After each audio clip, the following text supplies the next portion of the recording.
right, welcome back everybody. It's almost been sacrilegious to say this word at this conference.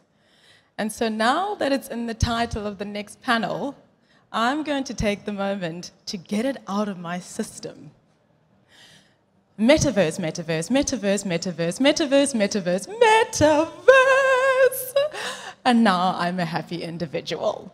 Now, it's no doubt that a plethora of ways in which content makers, technophiles, brands, and consumers have risen to the occasion of building the metaverse.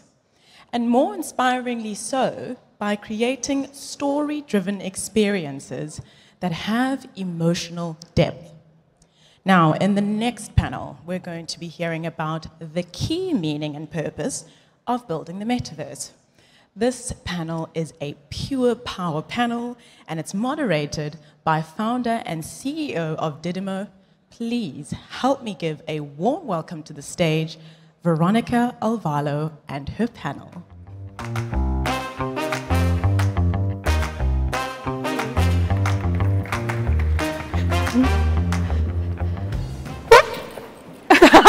Sorry, I needed your laugh. They did warn us. They did warn us about the chairs. Sorry about that. We were told. I'm good with instructions. So hi, I'm Veronica, and I'll be moderating this awesome panel. So before we get started, let me give a big welcome to all these power girls with me today, and I'll let each of you introduce yourself. Wonderful. Hi, I'm Sarah Burslem. I'm Director of Business Development in the EMEA region for Niantic. Niantic historically is known as a gaming company producing games like Pokemon Go and some new games coming out. And we're also sort of moving more into the platform space with our eighth wall contribution, our ARDK technology. Hi everyone, I'm Samira. I'm a senior producer at The Mill. So The Mill is mainly known for its VFX, but we actually have an experience department where I'm working in, and we're mainly pushing the boundaries of emerging tech and creating experiences, one of them being Dracarys, an app we've developed for HBO using Niantic Lightship. Hi, and I'm Jen Haugen. I'm a creative technologist at Nexus Studios. So we're a London and LA-based production house. We originally started as an animation studio, and over the last few years, we've been building more and more immersive experiences, AR, VR, and interactive installations. So with us, from that animation perspective, we come to the field with storytelling at our very core. Hi, I'm Deborah Caswell. I'm Executive Creative Director at Nexus Studios. I'm passionate about the possibilities that new tech opens up for us. So with every new advancement, we get to ask ourselves again, like, what problem can we solve now? And we love problems at Nexus. And also, what new stories are available to us, and how can we engage with each other emotionally using this new technology? So for me, it's all about finding ways to use new tech to enrich people's lives. So with this great panel today, we'll do a short video to introduce you to the topic we will be discussing.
So I think they deserve a huge round of applause for the content and the tech behind it. Okay. That being said, now we would love to learn more about how all these happen. So everyone is talking about the metaverse as a buzzword, right? What does it really mean to each of you? Absolutely, and I think the metaverse is this kind of new term that people are trying to understand and feel like, what does it mean for me, what does it mean for us? And I think from Niantic's perspective, we've got quite a clear vision that the metaverse is linked to augmented reality, and it's about enhancing your reality. It's still about getting out there, exploring, having adventures, meeting new people. It's not just about sort of being stuck at home with a headset on, living in this virtual world. I mean, I think there's definitely a place and a time for VR, and but it's a separate experience as far as we're concerned. I think the metaverse is about engaging with your environment, meeting new people, exploring new things with this sort of overlay of augmented reality. Good. What do we think? In our perspective at the Mill, we believe like the metaverse will evolve in having its own purpose, basically, and especially without taking away people's humanity. So it's about, on one side, creating social interaction for people, but it's also, on the other side, be able to create immersive, sustainable, and elevating content. Once again, not taking away from the humanity of our user, but adding it to it. And there is also another aspect which I believe we need to look about, is like, how can we learn from what happened in the web, basically everything related to like social isolation, bullying, and we have those learnings that will help us define in a better way the metaverse and create some rules around it. I think for me, when I think about the metaverse and how we kind of see our vision for it, it's almost kind of starting with the flip side of, for example, we reference a lot back to Keiichi Matsuda's really sort of critical piece, Hyperreality, which if you haven't seen it, is a very sort of satirical view of exactly what this dystopian future could look like, with information overlays everywhere, information saturation, and that is a starting point to as far away as where we do want to be, because we want to sort of, rather than overwhelm people with information, give people something that, again, it does have meaning, it does have, whether that sense of value is, emotional, educational, utilitarian in some way, it gives a sense of something that is going to bring something positive to the cultural conversation. I find it helpful to think of the metaverse as more of an age than a collection of technologies or platforms. So kind of the next evolution of the information age. So in the age of the metaverse, I think if we do it right, we get to bring together the best of the real world and the best of the digital world. And the boundary between those two things becomes so blurred that eventually we stop thinking about it at all. I've got an example that I like, which I'm going to add because it takes us into like VR celebration, just to balance things out. I'm totally pro the Niantic point of view too. So the one that I like to think about is hanging out with your mates. That's like the best of the real world. We all love that. However, if you're like me, a lot of your friends live in other countries or other cities, or so you only get to do that maybe once every 2 years altogether. That's not enough. So then, social VR, best of digital. So you merge these two best ofs together, and suddenly I can hang out with my mates every Wednesday night and feel like we're together because of social presence. Yeah. We can, okay, there's a limited palette at the moment, but we can all sort that out. We can go to galleries, go to the gym, have adventures, take night classes together, every week. So for me, it's kind of, in the age of the metaverse, hopefully we can draw these things together and really get the best of both worlds. So picking up a little bit on what you have just said, what would be the key ingredients in order to be able to materialize this vision? Because there's a lot of graphics, a lot of technology behind it, and that's not easy, I can imagine. So how do you think what are the key things that you would like to mention in order to explain a little bit how do we make it happen, really? I can jump in on this one. I do believe that there is 3 pillars. So ultimately, all of us who are creators of content or marketers or working with marketers, but once again, we need to create, like the time span you were mentioning that of our user is limited, so we need to create something with value. And I do believe there is like 3 pillars that we need to look into it. First, the narrative or the storytelling, the design, whether it is the UX or the visual design, and the technology, where most of the time you guys come in. As far as the narrative, of course, it's about like creating something, as I said earlier, like elevating, sustainable, that makes sense and is adding. In terms of design, it's less about creating characters and words that are realistic. This is not the point, but something that is aesthetically, appealing, basically, to the user, and where the users and other players, let's say, can emote in a fashion that makes sense to them. And then on the technology front, for all of us, like we're in emerging tech, so we want to push the boundary, and it's important to look for tools that will facilitate and give us the time to think about more the creative experience rather than, developing them. So we have those guys, basically, yeah. I think that's definitely true. Just to echo on that, I think it's about trying to build an experience that has value in its own proposition. By creating an experience that users want to use, or automatically you're kind of putting that in the hands of the right people, and by making it a kind of compelling experience that sort of gets you there. So brands sort of should start thinking from the beginning about what is it I want to achieve with this? Is it utilitarian? Am I trying to work on credibility? Am I trying to attract a new target audience? Yeah. And so sort of from the starting point of what you want to achieve with the experience, then you can filter down and think, how am I going to put this in the hands of the people I want to, and how are they going to engage with it best? And then keep asking that all through the process, because we all get caught up in like one really nice little bit. Oh, it's so nice, and isn't the tech nice?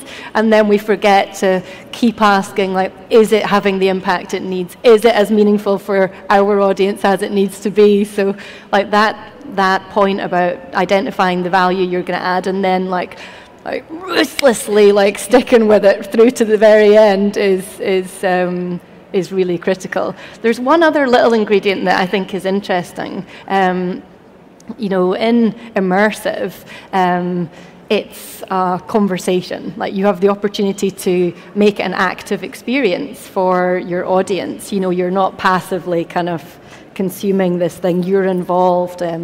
No monologuing, she says monologuing. So I think if we can engage users in the story or the experience that we're putting forward, then they're much more likely to embody that story or to become part of that mission, or it makes it their own. As soon as they start participating, it's their experience. It's not something they watched. So making it a conversation, not a monologue, is a really kind of key part of it, I think.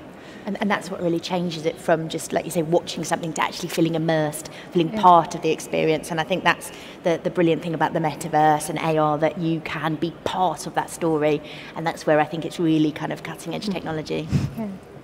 Yeah, I think I might just add as well, is because we are still working in what is a relatively new medium, there is a big responsibility on us creating these experiences. That looking at inclusivity, we need to make sure when we are designing these experiences that through user testing that we are taking account for wide groups, and that we are making sure that everybody in a way is accounted for, because we, again, as sort of working in this medium early on, where there's still a lot of us, what we create will help inspire others, hopefully. So, the earlier we get on board into inspiring others and being able to, account for all of those groups, that's where we're going to have, a much healthier space going forward. Absolutely. Mm-hmm. So creating immersive, engaging, compelling, and valuable experiences, I think, is not an easy task. So I would love to learn more a little bit about the tools and the best practices that maybe you experimented while you were doing your projects in order to achieve that valuable experience, I guess. So who want to get it? One of the things I'm most excited about the Lightship platform, the ARDK that Niantic has, is the entire sort of purpose behind it is to get that into the hands of developers. So it's not just about Niantic publishing our own games, it's actually about getting the technology out there, having wonderful developers, creating amazing experiences, and getting just such unusual use cases from sort of really utilitarian, sort of, for example, I heard about an application to learn CPR using an app, to something much more kind of storytelling, like looking at dragons and working with your dragon. And I think by putting that technology in the hands of more people, it can only improve and it can only create more compelling and exciting experiences. Absolutely. Yeah, I think for us, I mean, we've had a lot of recent collaborations with Niantic, and for us, particularly using the visual positioning system, using VPS, which is huge in terms of making persistent location-based experiences. I mean, for us, in terms of being able to go and scan these areas so that we get that centimeter level accuracy of when people go to these locations. We know where they are. We can spawn content in that space and keep that sort of persistent for users returning. I mean, it's still. As we've been working with this, there's obviously parts we've been working out to make things more user-friendly. There's still a big ask on users going to the exact spot and being able to bring up the content easily. So introducing haptic feedback once the content is sort of localized, making it very clear with wayfinding, with clear imagery of which spots you have to visit, lines of guidance to getting people to the right spot. These are all sort of tools and extras we can do to help people. So again, with every new technology, there's still a lot of UX parts to sort of figure out to those. Because it's new, this isn't a tool as such, but I think one of the important things that we can do is make sure that the teams of people that we're collaborating with to build these products, and then the user groups are as representative of the population as possible, because it's all new and we're learning and we're you don't know what you don't know. So so often things come up for the end user because the team has been predominantly one demographic. So if we can create really fabulously representative teams, then it actually has a massive impact on the quality of the end result. And just to echo on that, I think AR is such an amazing technology in terms of accessibility. You can enjoy these experiences from being sort of like my 7-year-old niece up to my dad who's trying to play with my 7-year-old niece and experiencing it and getting confused when a dragon appears. But it can be in the hands of anyone, sort of whatever your demographic. And I think that's a wonderful thing and something that we should really lean into. Yeah. And it's also, I guess, to have the right partnership to be able to prototype ahead of time. To be able to have the partnership with the developers and the platform, so we can prototype and previs in AR and VR, which most of the time we're able to do. And to come back to your point, just to fix the issue ahead of time as much as we can, but also develop features based on what we know is going to be available or in the pipeline, at least for you guys. So, like for instance, you were mentioning the VPS. It's something we could not use, but hopefully we can in the future. But in the case of Dracarys, I mean, we amazing meshing and segmentation that help us recognize the environment. And because we are trying to create dragons will recognize and act naturally in environment, we needed something really pushing ahead, and that was great to have this. So we saw a little bit of a glimpse of the projects. Can you give us an example within those projects where you could be able to materialize, this meaning and purpose in the projects you've created? Yeah. I mean, we've got, hopefully you saw from the reel that you can add meaning and purpose in all sorts of ways. It's not like, we'll do all our normal work and then we'll do one that's meaningful. It can happen in any project with any brief if approached in the right way. Almost any. But from the reel that we saw just there, there's one which hasn't actually been launched yet. which is a travel stories app that we've been collaborating with Niantic on for Etihad. And it's a really exciting one because it's in some ways it's travel. How's that going to be meaningful, But actually what we're doing is we've identified a pain point for the user, which is when you go on holiday, like I did for coming here, you ask your people, your Portuguese friends, tell me some nice places to go in Lisbon, and then you remember that so-and-so went there recently, so you ask them too, and then they all send you all this stuff in a million different mediums, and then you've got to kind of collate it all, and when you get there, you're like scrolling through everything, trying to find the stuff. So we sort of took that pain point and we thought, wouldn't it be nice if you could bring your friends with you and hear their stories, the thing that they don't want you to miss, and receive that information in a beautiful, artful way, like a treasure, when you're in the right spot. So with the Stories app, it collates all of these recommendations, so you can explore them before you go. But then when you get there, the beautiful origami creatures, origami messenger birds, arrive and deliver you a voice message from your friend with the thing that they want you to know, like, this is the shop that I bought the trousers that you keep stealing, or this is the restaurant where so-and-so works, and you got to sit at the bar because he's a magician and order this, and so these kind of meaningful connections between friends, and between people and places. Are all aided by the fact that you can put this beautiful little voice message in this beautiful character in this beautiful place. So, so that's it's not really charity work, which we do also, but it's finding meaning and finding real purpose in any opportunity. So that's a good one. And I know cool. Jen's got a couple of examples of story trails. Yeah, I think this, again, from our collaborations, one of them, JR Reality, we're really lucky to work with the artist JR, whose work is so much about creating conversations between people. He started the Inside Out platform more than a decade ago, which is very much about being able to activism, isn't it? Activism, get people in your community to take large black and white portraits of themselves and their community members and paste them in their communities.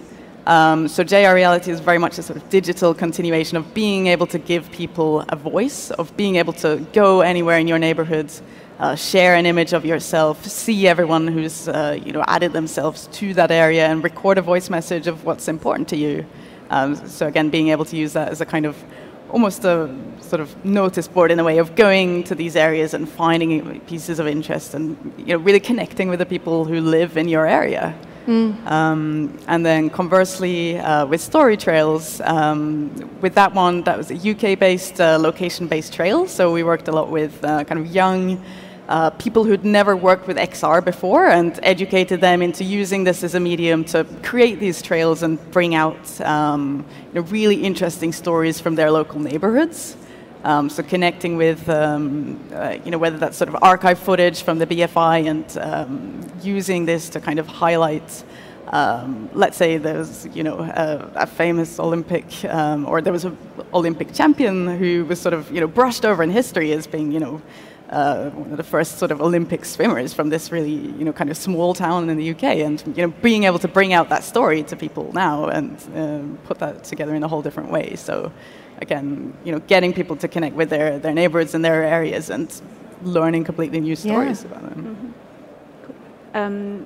And in our case, I mean, it was easier. I guess we were working with a premium IP. We were coming out. So the idea with HBO was to bring up a product at the stage we didn't know when we got the brief. Like that was like taking away from the legacy of Game of Thrones, because the House of the Dragon is a different show, but pushing the boundary of emerging tech and creating like something immersive and engaging. So.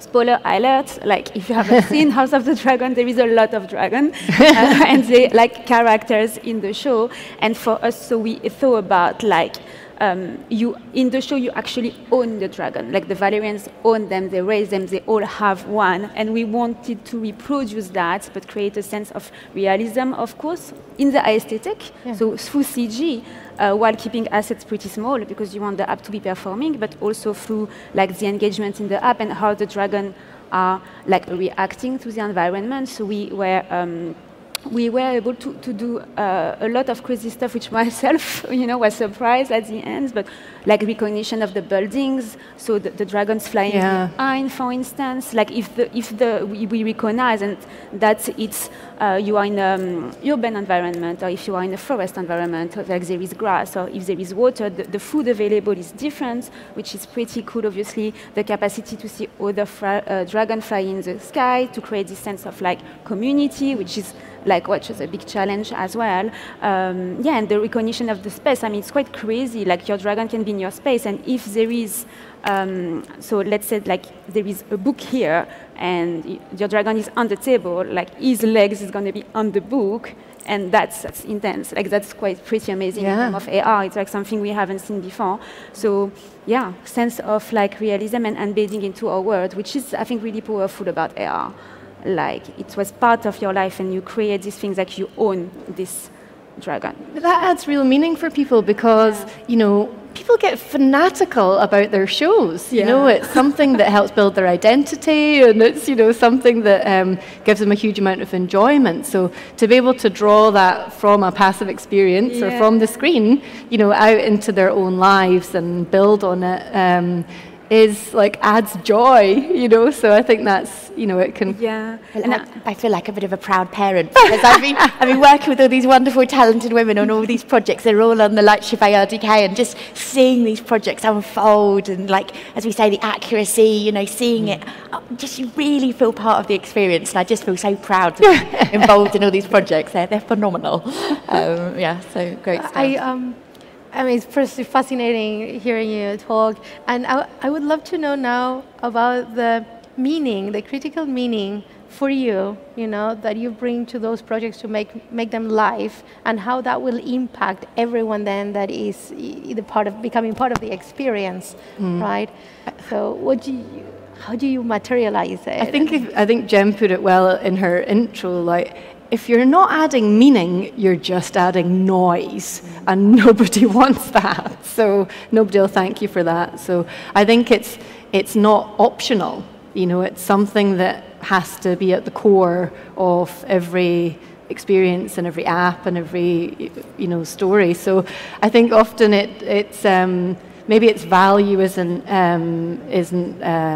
given enough space in the project or in the boardroom, So I think if we can ask at the very beginning, to Sarah's point earlier, like what value are we adding? Like how are we making this meaningful for our audience? And then like stick with it. It's going to make it great.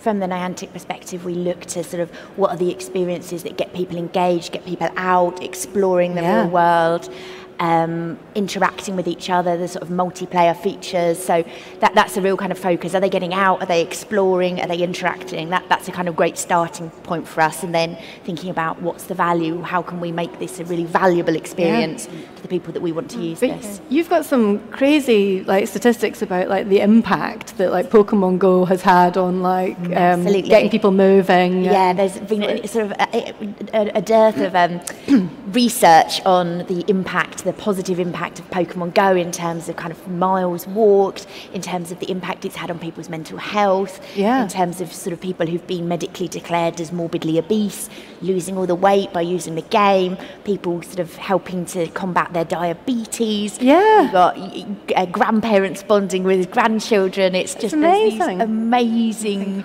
examples, of how this has positively impacted people's lives, and it's a great thing to be part of. And it sort of feeds into the edutainment stuff, doesn't it? It's so as another sort of separate example, teaching kids about their local communities through story trails. They don't know they're going on a history lesson, but surprise. So it's the kind of making it really fun and engaging, so then everyone wins. Like, they learn it, they've experienced it, so it's something that will be memorable to them. They've had fun, they want to do it again, so then more education, like Changdok, the experience that you saw in the reel, that was a guided tour of an incredible UNESCO site. And, it's this immersive storytelling that just brings the historic and cultural experience there to life. And you're walking in the same space, like you're walking in the shoes as these people did all those years ago. So that brings it kind of makes like place into a character in the story, that something that like a shared experience for you and this person in history. So then it kind of connects you with them and the place. I think that's a great point. I think people maybe historically think of this as like gaming, and you think, I'm going to gamify this, and actually no, it's much broader than that. You can be sort of bringing culture, you can be bringing history, you can be bringing art, you can be creative, dance. You think of it, you can imagine it, it's possible, and I think that's the wonderful thing. And I always think if you can imagine it, it's possible. And if it feels like a game, then great. That means you're having a nice time. Do you know what I mean? So it's not, So I want to make one last question before we open to the audience. So we do hope we get some really cool questions coming up. But how do you see this medium evolving? What do you think is going to come next? I would say the big next chapter is going to be wearables. Once we get to the point that everyone or many of us have got glasses, that you're interacting with this technology in a more seamless way. It's sort of there, and you're not holding your phone in your hand, but you're connected. That's really going to be the game changer, I'd say. That's really going to be when immersive suddenly becomes very immersive, and you are able to walk down the street and choose which experiences you interact with, be it information about a train or zombies that you want to chase you to make you run faster, or learning about the history of your neighborhood. That, I would say, is going to be the next big step. Yeah, I agree on that point. It's definitely there are glasses. So yesterday I was listening to the talk of this I think it was the head of innovation of Orange, and he was saying that we need to push the engineering and create something more minimalistic because we can't go out with our headsets. Yeah. So I'm just take from him. I apologize, but that was exactly what I think. We need to create something more minimalistic and powerful, and it's going to come soon. But and I also think it's about like the web. Metaverse, whatever we want to use this word or not, it's an open space, and it's about also creating rules, not necessarily rules, but guidelines for everyone to be able to access it. We don't want to have one owner of it, but also make sure that there is some form of guideline for everyone to be able to use it as well. Absolutely. I agree. I'd say, as well as that, kind of wearables definitely the sort of fastest way to mass adoption, but I think in terms of how we kind of go from there as well, integrating hand tracking, for example, and thinking about the usability of it. And I think with wearables, that's also where we have to be very careful, again, with the Keiichi Matsuda, the kind of hyper reality, and making sure that what we're adding in is that fine balance between a good, satisfying experience that does add value and that does not overwhelm, and make sure that your cognitive load is sort of balanced.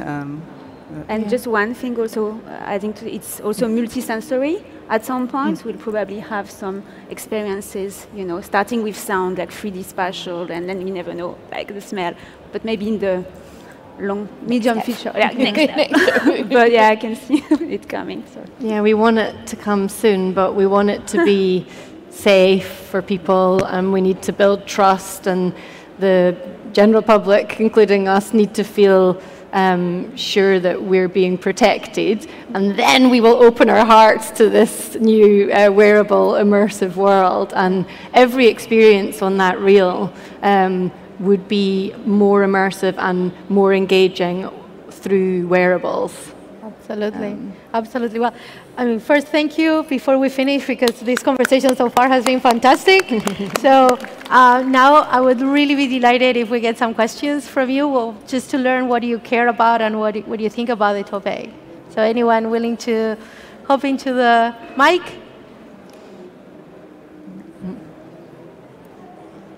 A lot of us have stakeholders and clients to manage. Do you have any suggestions on how to quantify and measure meaning? so that you can be part of the conversation about like ROI or benefits? Great question. There are lots of ways.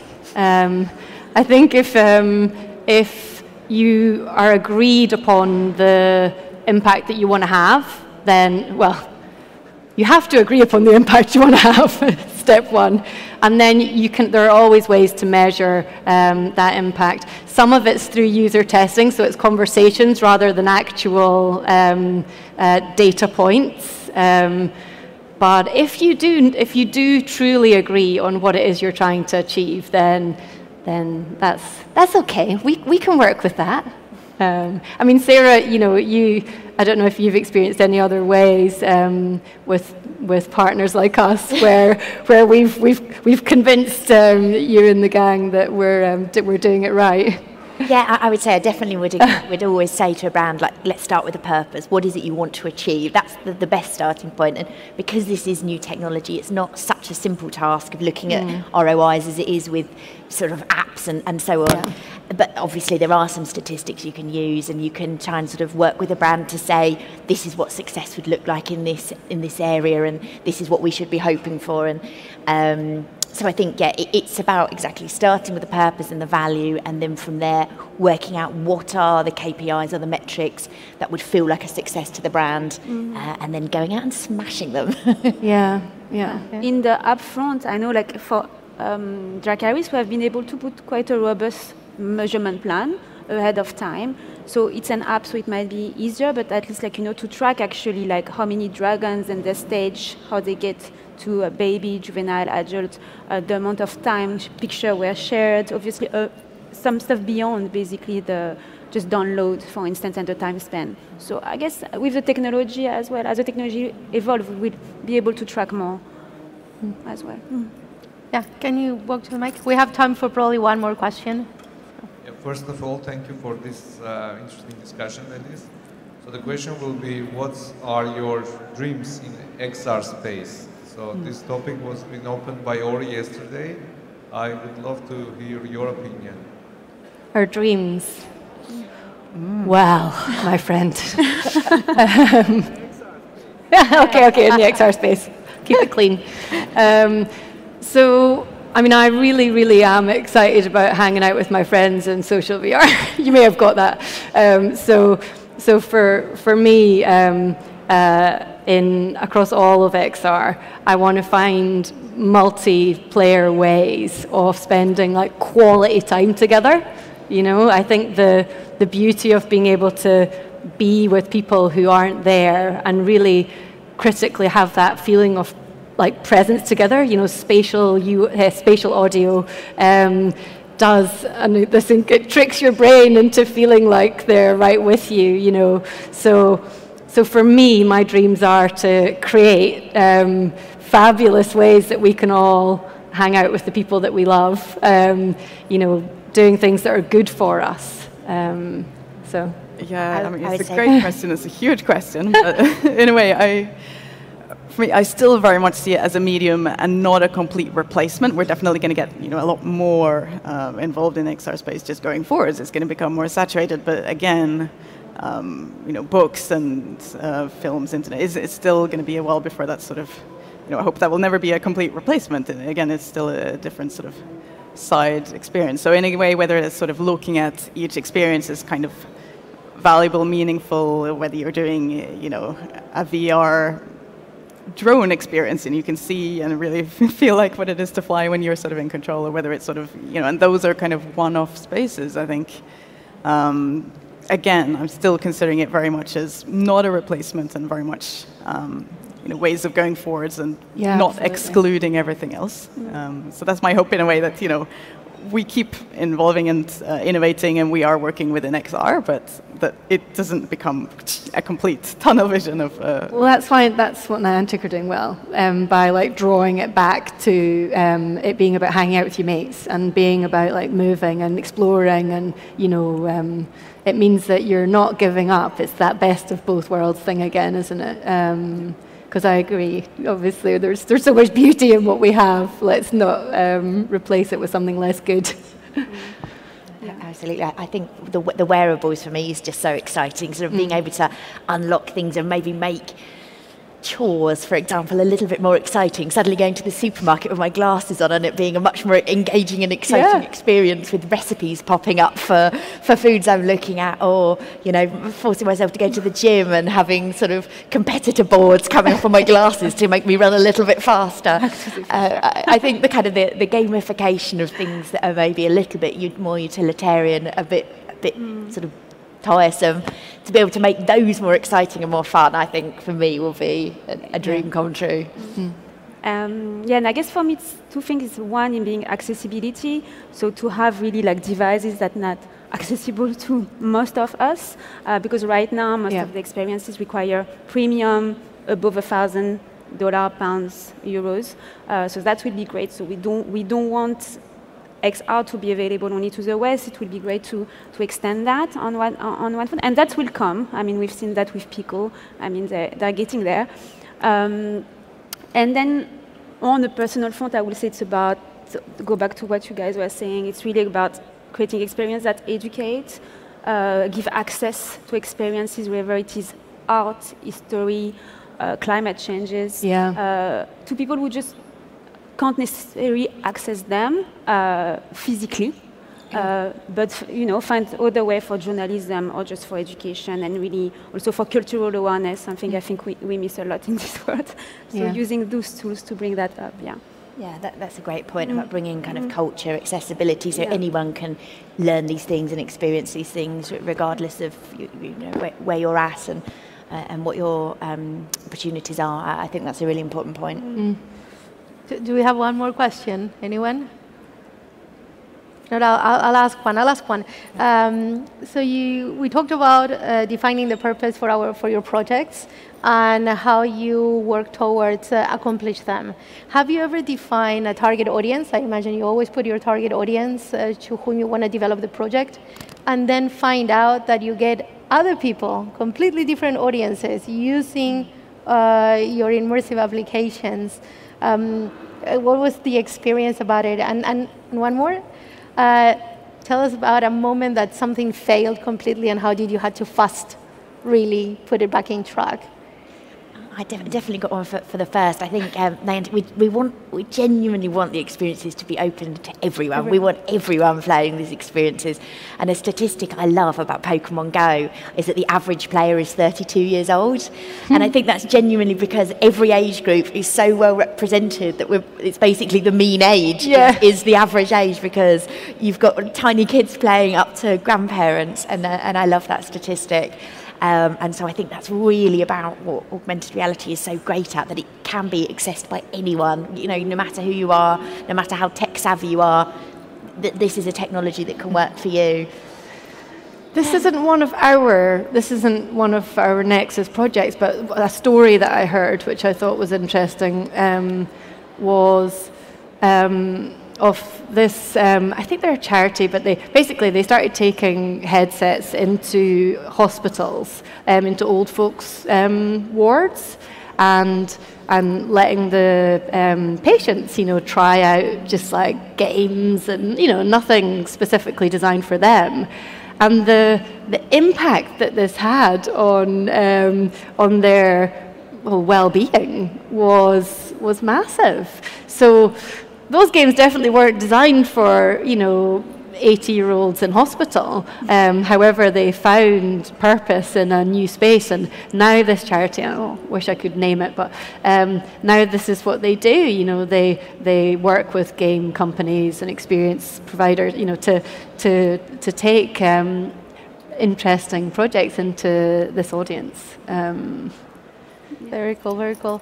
So one more, sorry, Jen, go for it. Oh, well, your point about failure was an interesting one. I think with us what's really important, as we're always working with new technologies, so it's just so important for us that we are prototyping from the get-go. We do work so much hand in hand between our UX designers and our developers, and I'm sure I cannot name a single time where a UX diagram has been, followed end to end without any addition, because we've tested and we've gone, okay, we need more instructions, we need more guidance, we need so. And the failures very can be iterative. like transformative, can't they? You know, like they're the thing that sometimes like propel you 2 steps forward, or but they happen almost every day. It's very iterative. It has to be. But, yeah. So what, just to close up, maybe we can do like one-on-one. What would be your recommendation to whoever wants to get started in this space? What would you tell them? What would you do to get started? To get started.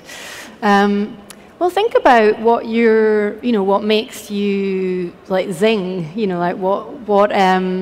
So even if you've done nothing, you've created nothing yet, like what is it that you're good at? Like, do you like coming up with ideas, or are you really organized, or do you prefer like thinking about the strategy? And so don't worry about what it's been applicable to in the past, but like identify the part of the process that really brings you joy, and then find someone on LinkedIn or wherever, and introduce yourself, and try and find a mentor or somebody doesn't even need to be as big as that, just have some conversations basically with people that do the thing that you think you'd like to do, and through those conversations things will happen.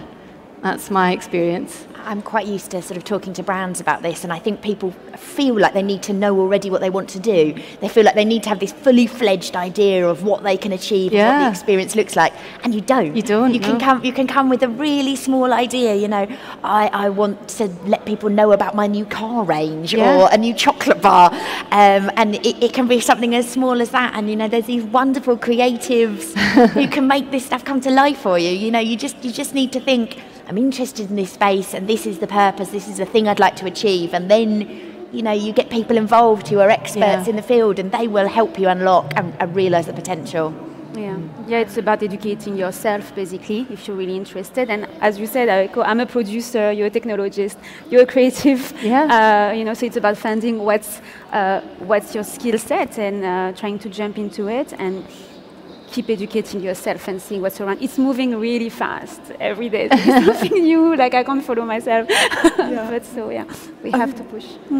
Definitely, it is moving very fast, but I think at the same time, the beauty of just starting out is that there's so many online resources and ways where you can sort of get information. Let's say if you'd like to get started and you're not a coder, there's so many sort of node-based ways you could get started as well. I mean, there's just different ways and methods where you can tap into all of these different areas. So I think that's the kind of beauty of the internet, and let's see how that sort of manifests in XR space going forwards as well. So thank you so much again for this participation in the panel. Please, a big hands of applause for our panelists.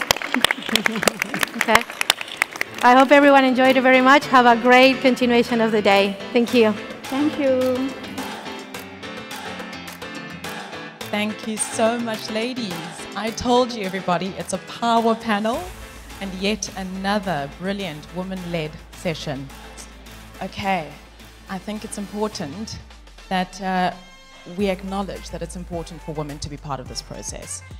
We need to have women actively joining the metaverse so that it continues to grow and to advance in a relevant way that serves our female user base. So thank you, ladies, for leading us in that session. It is almost lunchtime, everybody, which marks the first half of day 2 at AWE. So before we head out, I've just got a few more reminders. There's been a lot that's been shared on this stage. So remember to go back to your app and to own your agenda. Find some exhibitors and connect with your fellow audience members who are also listening to the sessions. I'm sure there'll be great discussions to be had together. Of course, while you were here, it means that you're missing out on some other stuff that was happening outside of this room. And so don't worry, there will be some recordings of every single session online. So you'll be able to catch up if you missed out on a few things. The expo hall itself, just outside of here, will be open until 3 p.m. And then at 4:45, we'll have the closing ceremony, the event wrap-up, and the best in show announcement. So that should be super cool, and I'm really looking forward to that. And then, of course, it's never too late to have the Wi-Fi password. So if you're still trying to connect to the internet, the password is welcome, all lowercase, with an exclamation mark at the end. So this marks the end of my time as the chair for this track. We'll circle back after lunch, which will be at 12:55, and the next session will be Reframing Identity for Mixed Reality.